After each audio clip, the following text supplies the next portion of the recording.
बिस्मिल्लाहिर्रहमानिर्रहीम। नाजरीन, पाकिस्तान किसान टीवी ਦੇ ਨਾਲ ਮੈਂ ਤੁਹਾਡਾ ਮੇਜ਼ਬਾਨ ਮੀਆਂ ਤਸਵਰ ਇਜਾਜ਼। तमाम आलू ਦੇ ਕਾਸ਼ਤਕਾਰਾਂ ਨੂੰ ਪਹਿਲੇ ਮੈਂ ਰਿਕਵੈਸਟ ਕਰਾਂਗਾ ਕਿ ਇੱਥੇ ਬੈਠ ਜਾਓ। ਕੋਈ ਬੰਦਾ ਜਿਹੜਾ ਆਲੂ ਕਿਸੇ ਵੀ ਪਾਕਿਸਤਾਨ ਦੇ ਏਰੀਏ ਦੇ ਵਿੱਚ ਕਾਸ਼ ਕਰਦਾ ਹੈ ਉਹ ਇਸ ਵੀਡੀਓ ਨੂੰ ਤਫਸੀਲ ਨਾਲ ਤਸੱਲੀ ਨਾਲ ਸੁਣੇ ਔਰ ਦੂਸਰੇ तमाम ਜ਼ਿੰਮੇਦਾਰਾਂ ਨੂੰ ਇਹ ਵੀਡੀਓ ਲਾਜ਼ਮੀ ਸ਼ੇਅਰ ਕਰੇ। ਮੇਰੀ ਇਹ ਰਿਕਵੈਸਟ ਹੈ। ਉਹਦੀ ਵਜ੍ਹਾ ਇਹ ਕਿ ਇੱਕ ਐਸਾ ਇਸ਼ੂ ਮੈਂ ਅੱਜ ਡਿਸਕਸ ਕਰਨ ਲੱਗਾ ਇਸ ਵੀਡੀਓ ਦੇ ਵਿੱਚ ਜਿੰਦੇ ਤੋਂ ਬਾਅਦ ਸ਼ਾਇਦ ਤੁਹਾਡੇ ਲੱਖਾਂ ਰੁਪਈਆਂ ਦੇ ਜਿਹੜੇ ਨੇ ਫੈਸਲੇ ਨੇ ਉਹ ਤੁਸੀਂ ਨੁਕਸਾਨ ਤੋਂ ਬਚ ਜਾਓਗੇ। ਅੱਜ ਜਿਹੜਾ ਇਹ ਵਲੌਗ ਰਿਕਾਰਡ ਕਰਨ ਲੱਗੇ ਇਹਦੇ ਵਿੱਚ ਅਸੀਂ ਇੱਕ ਸਵਾਲ ਹੈ ਸਾਡਾ ਇਸ ਦਫਾ ਦਾ ਇੱਕ ਇਸ਼ੂ ਵੀ ਹੈ ਆਲੂ ਦੇ ਕਾਸ਼ਤਕਾਰ ਲਈ। ਜਿਹੜੀ ਅਗੇਤੀ ਕਾਸ਼ ਸੀ ਉਹਨੂੰ ਮੌਸਮ ਨੇ ਕਿਸ ਤਰ੍ਹਾਂ ਇਫੈਕਟ ਕੀਤਾ ਹੈ। ਕਿਉਂਕਿ ਇਸ ਦਫਾ ਸਮੋਗ ਦਾ ਜਿਹੜਾ ਨਾ ਇੱਕ ਸੀਜ਼ਨ ਚੱਲਿਆ ਹੈ ਕੋਈ 20 ਤੋਂ 25 ਦਿਨ ਸਮੋਗ ਬੇਸਿਕਲੀ ਹੁੰਦੀ। ਇਹ ਸੀਜ਼ਨ ਪਹਿਲੇ ਵੀ ਇੱਕ ਦਫਾ ਚੱਲਿਆ ਸੀ, ਯੂਰਪ 'ਚ ਵੀ ਕਈ ਦਫਾ ਇਹਦੀ ਵਜ੍ਹਾ ਤੋਂ ਕਹਿਤ ਪੈਦਾ ਹੋ ਚੁੱਕਿਆ ਆਲੂ ਦੀ ਪ੍ਰੋਡਕਸ਼ਨ ਦਾ। ਹਾਲੈਂਡ ਦੇ ਵਿੱਚ ਇੱਕ ਦਫਾ 1960 ਦੇ ਵਿੱਚ ਇਹ ਮਸਲਾ ਬੜਾ ਸੀਰੀਅਸ ਪੇਸ਼ ਆਇਆ ਸੀ ਔਰ ਉਹਦੀ ਵਜ੍ਹਾ ਤੋਂ ਬਹੁਤ ਜ਼ਿਆਦਾ ਪ੍ਰੋਡਕਸ਼ਨ 'ਚ ਰਿਡਕਸ਼ਨ ਆਈ ਸੀ ਔਰ ਉਹਦੀ ਵਜ੍ਹਾ ਤੋਂ ਜਿਹੜੇ ਮਸਾਇਲ ਸਾਹਮਣੇ ਆਏ ਸੀ ਉਹਨਾਂ ਤੋਂ ਮੈਂ ਤੁਹਾਨੂੰ ਬਚਾਉਣ ਲਈ ਜਿਹੜਾ ਨਾ ਵੀਡੀਓ ਰਿਕਾਰਡ ਕਰਨ ਲੱਗਾ। ਪਹਿਲੀ ਗੱਲ ਇਹ ਹੈ ਕਿ ਸਮੋਗ ਹੁੰਦੀ ਕੀ ਚੀਜ਼ ਹੈ। ਸਮੋਗ ਕੀ ਚੀਜ਼ ਹੈ? ਸਮੋਗ ਬੇਸਿਕਲੀ ਫੋਗ ਜਿਹੜੀ ਧੁੰਦ ਹੁੰਦੀ ਹੈ ਨਾ, ਧੁੰਦ ਦੇ ਵਿੱਚ ਅਗਰ ਧੂੰਆਂ ਮਿਲ ਜਾਏ, ਧੂੰਆਂ ਆਮ ਜਿਹੜਾ ਧੂੰਆਂ ਅੱਗ ਸ਼ੱਗ ਬਲਦੀ ਉਹਦੇ ਤੋਂ ਜਿਹੜਾ ਧੂੰਆਂ ਪੈਦਾ ਹੁੰਦਾ ਹੈ ਤਾਂ ਧੂੰਆਂ ਮਿਲ ਕੇ ਇੱਕ ਮਿਕਸਚਰ ਬਣਾ ਦਿੰਦਾ ਜਿਹਨੂੰ ਅਸੀਂ ਸਮੋਗ ਕਹਿ ਦਿੰਦੇ ਹਾਂ। ਬੇਸਿਕਲੀ ਫੋਗ ਧੁੰਦ ਤੇ ਧੂਏ ਦਾ ਜਿਹੜਾ ਮਿਕਸਚਰ ਮਿਲਾਪ ਹੁੰਦਾ ਨਾ ਉਹਨੂੰ ਅਸੀਂ ਸਮੋਗ ਕਹਿ ਦਿੰਦੇ ਹਾਂ। ਹੁਣ ਇਸ ਦਫਾ ਸਮੋਗ ਜਿਹੜੀ ਹੈ ਤਕਰੀਬਨ 1 ਮਹੀਨਾ ਪੂਰਾ ਰਹੀ ਹੈ, ਯਾਨੀ ਕਿ ਸਤੰਬਰ ਦੇ ਤਕਰੀਬਨ ਐਂਡ ਤੋਂ ਰੱਖ ਕੇ ਤੇ ਅਕਤੂਬਰ ਦੇ ਐਂਡ ਤੱਕ ਜਿਹੜੀ ਨਾ ਸਮੋਗ ਰਹੀ ਹੈ ਤਕਰੀਬਨ ਪੂਰੇ ਪੰਜਾਬ ਦੇ ਵਿੱਚ। ਅਗਰ ਕਿਸੇ ਏਰੀਏ 'ਚ ਨਹੀਂ ਰਹੀ ਤੇ ਮੇਰੇ ਨੋਟਿਸ ਨਹੀਂ ਆਇਆ, ਲੇਕਿਨ ਮੇਰੇ ਨੋਟਿਸ 'ਚ ਇਹ ਹੈ ਕਿ ਤਕਰੀਬਨ ਪੂਰੇ ਪੰਜਾਬ 'ਚ ਰਹੀ ਹੈ। ਸਮੋਗ ਬੇਸਿਕਲੀ ਹੁੰਦੀ ਕੀ ਚੀਜ਼ ਹੈ? ਕਿਉਂਕਿ ਸਮੋਗ ਜਿਹੜੀ ਫੋਗ ਤੇ ਧੂਏ ਨਾਲ ਮਿਲ ਕੇ ਬਣਦੀ ਹੈ।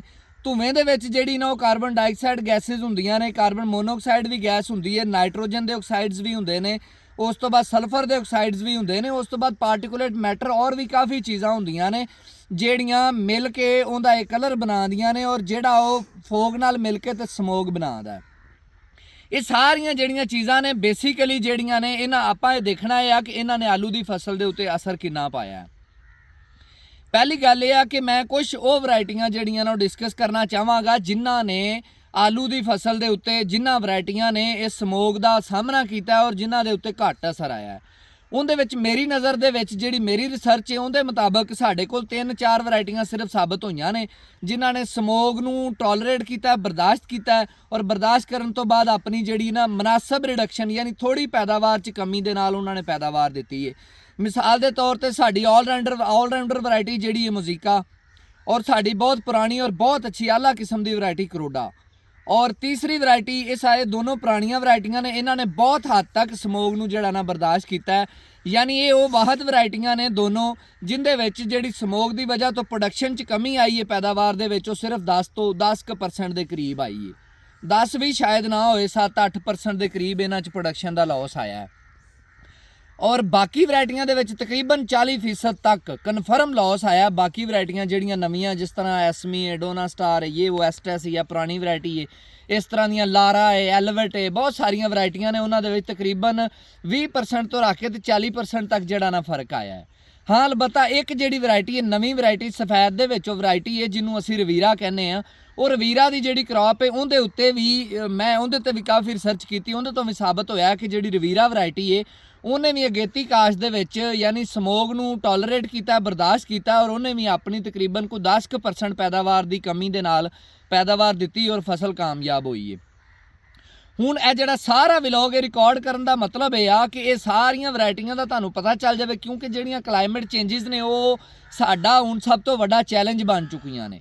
ਅੱਗੇ ਸਾਡੇ ਚੈਲੰਜਸ ਸਨ ਖਾਦਾਂ ਦੀ ਮਹਿੰਗਾਈ, ਦਵਾਈਆਂ ਦੀ ਮਹਿੰਗਾਈ, ਜ਼ਿੰਮੇਦਾਰ ਦੀ ਲਾ ਇਲਮੀ, ਕੰਪਨੀਆਂ ਦੀ ਜਿਹੜੀ ਇਜਾਰਾਦਾਰੀ ਯਾਨੀ ਔਰ ਸਟਾਕ ਵਾਲਿਆਂ ਦਾ ਜਿਹੜਾ ਸਾਡੇ ਉੱਤੇ ਬਲੈਕਮੇਲਿੰਗ, ਇਹ ਸਾਰੇ ਸਾਡੇ ਮਸਾਇਲ ਸਨ। ਲੇਕਿਨ ਹੁਣ ਇਹਨਾਂ ਤੋਂ ਬਾਅਦ ਇੱਕ ਅਗਲਾ ਮਸਲਾ ਵੀ ਸ਼ਾਮਲ ਹੋ ਗਿਆ ਸਾਡੇ ਮਸਾਇਲ ਦੇ ਵਿੱਚ ਜਿਹੜਾ ਇਨਵਾਇਰਨਮੈਂਟ ਚੇਂਜਸ ਨੇ ਜਾਂ ਮੌਸਮੀਆਤੀ ਤਬਦੀਲੀਆਂ ਨੇ। ਮੌਸਮੀਆਤੀ ਤਬਦੀਲੀਆਂ ਦੀ ਵਜ੍ਹਾ ਤੋਂ ਇਹ ਸਾਰਾ ਮਸਲਾ ਸਮੋਗ ਦਾ ਪੇਸ਼ ਆਇਆ ਹੈ। ਇਹਦੇ ਵਿੱਚ ਸਾਰਿਆਂ ਦਾ ਕਿਰਦਾਰ ਹੈ, ਸਾਡਾ ਵੀ ਹੈ, ਇੰਡਸਟਰੀ ਵਾਲਿਆਂ ਦਾ ਵੀ ਹੈ, ਗੱਡੀਆਂ ਕਾਰਾਂ ਵਾਲਿਆਂ ਦਾ ਵੀ ਹੈ, ਹਰ ਇੱਕ ਦਾ ਹੀ ਕਿਰਦਾਰ ਹੈ। ਲੇਕਿਨ ਅਸੀਂ ਕੋਸ਼ਿਸ਼ ਕਰਨੀ ਹੈ ਕਿ ਇਹਨੂੰ ਕਿਰਦਾਰ ਨੂੰ ਰਿਡਿਊਸ ਕਰਨਾ ਹੈ।